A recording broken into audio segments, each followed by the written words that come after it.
Thanks, Mr. Gould, and thanks for your warnings and the work that you've done. But I think we're coming up against not only a problem for an individual, but a global political problem. And I suppose China and its desire to increase the living standards of its society. India, these are all big problems that we have. I agree, Senator. And the use of fossil fuels, I think, is projected to continue to grow for many years. In fact, as I outlined in my submission, yes. In fact, from what I've seen, that the argument is that we need to cut fossil fuel emissions by about 15% by using carbon capture and storage, and that's a big, problem as well. I just I don't see too many politicians giving up their cars. I don't see too many politicians not flying when they need to fly.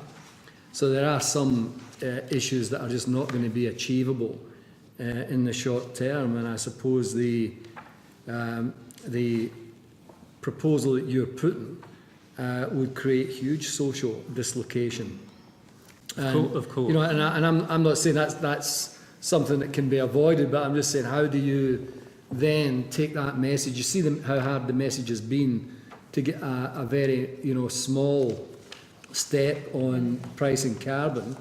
How do you tell people to stop eating meat, stop eating dairy products, take a bike to work?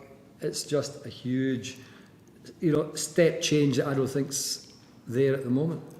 But one thing that needs to be done is for people like yourself to start saying, let's do it. And people like yourself setting the example by no longer eating meat, eating less dairy, travelling less by car, travelling less by plane. I don't know. If you're not willing to do it, there's no way you can expect the public to.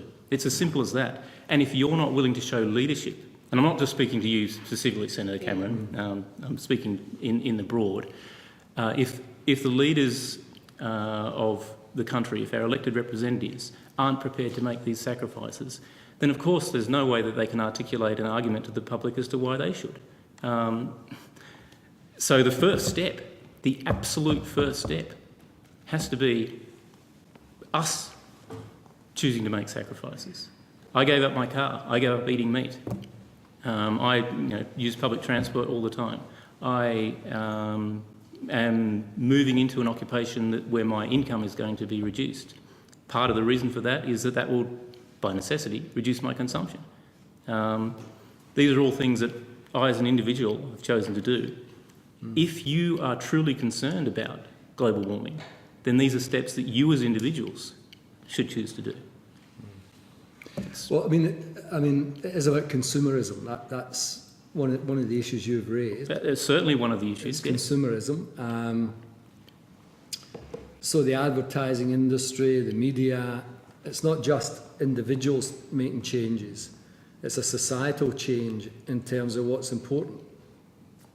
Yes, that's true. But again, to make the society change, individuals have to change.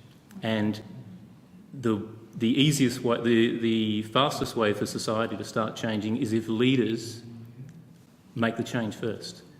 I mean, if the leaders of the country, if the elected representatives aren't prepared to make those sacrifices, then people look at your statements about the seriousness of global warming and say, it can't be that bad.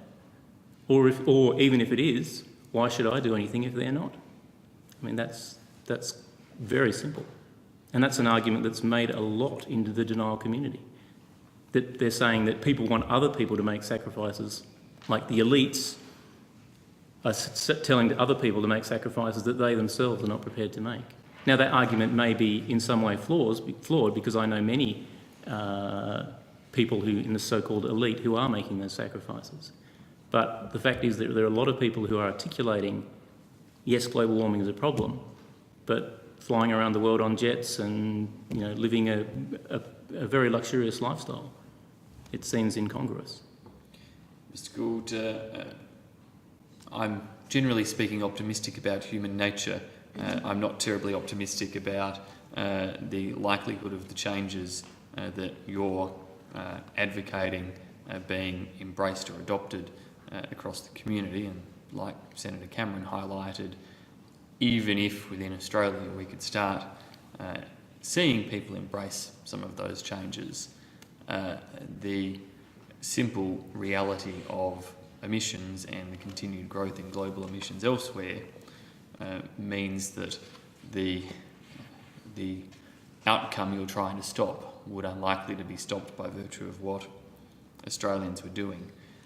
Wouldn't, rather than scaring the horses and creating great division by talking about giving up meat, dairy, etc., we be better to focus the debate on technological change and the things that might actually provide a way through the climate change challenge that we face, and provide an opportunity for countries like China and India to continue to lift their populace out of poverty and enjoy the things that they are seeking to aspire to enjoy, but hopefully do so in ways that don't create the same problems that have been created. Certainly, and that's why I strongly push the deployment of Australia's uranium reserves. The issue is Australia has about 10% of the global coal. Now, we are selling that to the Chinese and to the Indians to boost their development. Now, again, this is something that's seen as incongruous. Governments across Australia are arguing to varying degrees that climate change is a problem. And yet all of them, Labor or Liberal, it doesn't matter, are encouraging a massive expansion in coal and gas production and export. Now, if we instead focused on helping China and India move more into nuclear, we would not only still continue at least to have some export income, but we would be doing the twin goals of helping their development and reducing their emissions. As long as we sell coal, anything we say on global warming is completely hypocritical. I mean, I don't know how we can even make the argument to the global community when it's obvious from government policies, state government and federal government policies, that our intention is to dig up every last skerrick of coal and export it to the rest of the world. And we'll also say, oh look, we've cut our own emissions by whatever percentage that we end up cutting them by. But the effect on the globe, wherever the coal is burned, it still goes into the global atmosphere. So it's still Australia's responsibility. We could choose, if we wanted to stop that coal being exported. 10% of global coal would not be burned. Now we have to not burn about, well, depending on the figures, Bill McGibbon says we have to leave 80% in the ground. International Energy Agency is suggesting a third. Sorry, we have to leave 2/3 in the ground, something like that. Now, if we took 10%, Australia's 10% off that, we hugely help the world in achieving its goal, and we signal to the world that we're actually serious about the problem. But at the moment, it looks as though we're intending to heat up the atmosphere as much as we can and pocket as much cash as we can in doing so. And oh well, who cares about who cares about what happens? That's what our actions are telling the world. Okay. Thanks, Mr. Gould. Thanks for your thoughtful submission, a very detailed submission, and your passionate presentation today. No problem. Thank you, Senator Birmingham, Senator Milne, Senator Cameron.